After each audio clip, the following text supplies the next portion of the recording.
Give you a little background on me.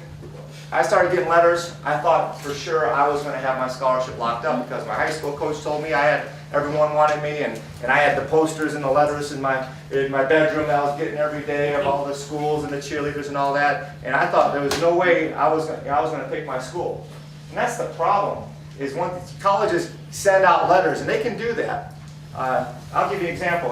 I'll just pull out a stack here. This is from the University of Florida. You can take a look at some of these here. This is one day, one of the prospects that we've been working with, Ray, a few years back. In one day, he got this many letters from the University of Florida. All of them handwritten, right? And I'll just give you an example. This is just one kid, right? And they send you letters like this, you know, with all this on here, and it says, RR. Biggest decision of your life. Pray and make the right decision. Be a Gator.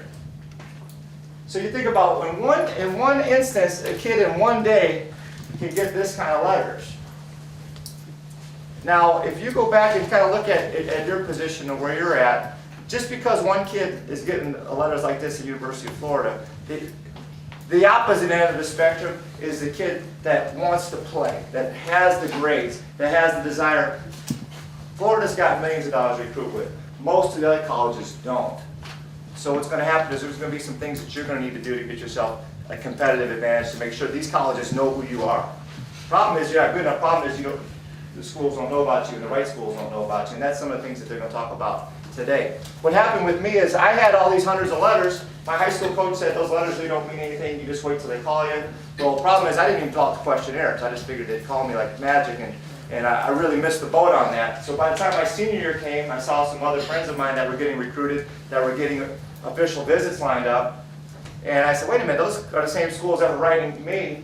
I started getting those letters out, and I started looking at the bottom of the letters, and it said, if you have any questions, please call. How many of you got letters at the bottom of it says, if you have any questions, please don't hesitate to call me. How many of you got those letters? How many of you guys have picked up and made calls to those colleges? Starting to do that a little bit. It's important. How many of you, as a student athlete, picked up the phone and made a call?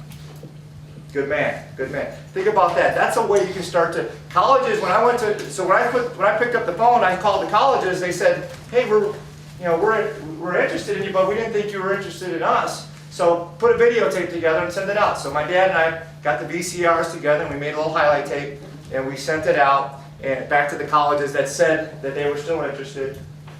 After that, a few of the colleges said, boy, Chris, we wish we would have sent this to you a little earlier. We would offer you, but we don't have any scholarships left. So I already knew some opportunities went down the toilet already just because I was way late on the process.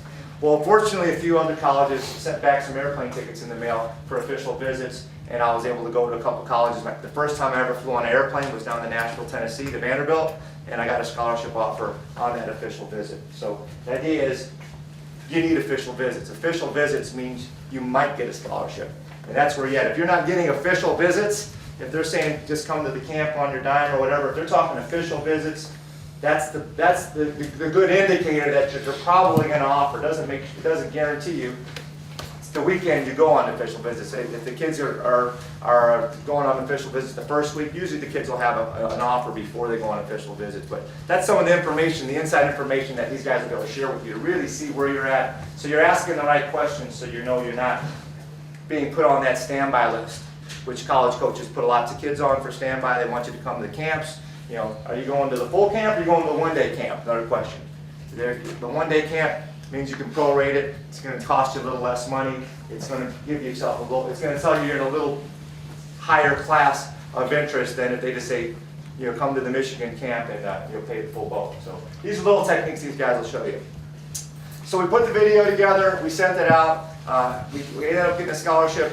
I chose between Northwestern, Air Force Academy, and a couple other places, 1AA schools. But you know, what happened was sports was a pivotal point in terms of me understanding really what was important. And when I got to the SEC, I started seeing kids that were getting drafted who were getting cut a few weeks later. And when I saw these kids that were some of the toughest, hard-nosed competitors, athletes that I'd ever seen in my life, when I saw those kids that were getting cut, I knew right away I better get to the classroom. I knew right away I better get to the classroom, because if I don't, because it's not about the scholarship. A lot of people have the goal of getting a scholarship, but the reality is the goal needs to be graduation. You need to go beyond just the scholarship, because it's a struggle to get that scholarship. And I saw guys, friends of mine, that before football even started, blew out a knee and never played a down in football in college. You know, those things happen. But the reality is, if you have that scholarship locked up and you've asked the right questions, and that school is going to commit to you to make sure you keep your scholarship no matter what. If you blow out a knee or you get injured or something happens, they're going to stay by you. That's to make sure, that's the opportunity that you need to seize, because you can't go back and do it again. You're never going to have opportunity to get recruited. So what we want to do is hopefully inspire you. I wanted to share a few words with you on the importance of this time of your life. To don't let it go by. Don't go back and say, God, I wish I would have got a little bit more involved. God, I wish I would have picked up that phone. I wish I would have asked for help. This team in here, I guarantee you, will help you. Everybody in here, we've never turned anybody away at NCSA. If you're good enough, you got grades, and you want to put the work in, we're going to find a way to help you. That's the way this thing's set up. But you got to ask for the help. You got to be committed, and it's got to be the student athlete. Because mom can want it, dad can want it, but if that student athlete, you know, when it comes down to it, you got to be the boss. Because what happens is, when you get to college, your mom and dad ain't going to be there. You got to be there, and you got to be able to stand up and be able to ask questions and be accountable, and you got to be able to do the work. And that means in the classroom first, and then on the field, and have the priorities straight. Okay?